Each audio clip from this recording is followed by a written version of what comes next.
Can't tell you that some state lawmakers are hoping to add North Carolina to the list of states that have officially requested a constitutional convention. Two bills that to do just that passed the state house today. WRAL Capitol Bureau Chief Lauren Leslie explains the reasoning on both sides.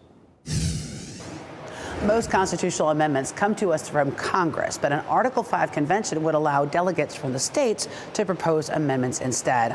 Supporters say it's the only way states can really rein in Congress, but opponents warn it could mean a small group of politicians could essentially rewrite the Constitution.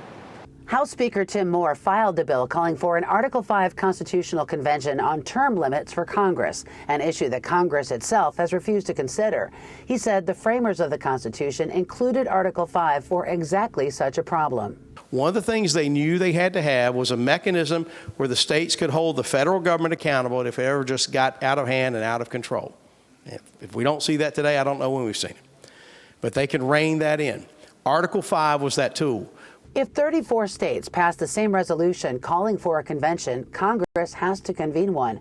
But Bob Phillips with Common Cause warns the Constitution does not give states the power to limit what changes the convention might propose once it's underway. It's the only time the Constitutional Convention back in 1787 was where they initially went in with the Articles of Confederation to do some tweaks, and then they just rewrote the Constitution. Phillips says it's unclear who the delegates would be, who would choose them, or what rules they would have to follow. They could even repeal constitutional liberties and protections. It's frightening, and it's not, of course, in our minds, necessary. This is not good for democracy.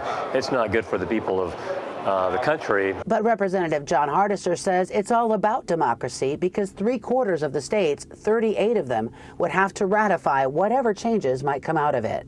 This country's not going to tear apart the Constitution or do anything that's going to be antithetical to our Constitution, because whatever we come up with is going to be a positive outcome for this country.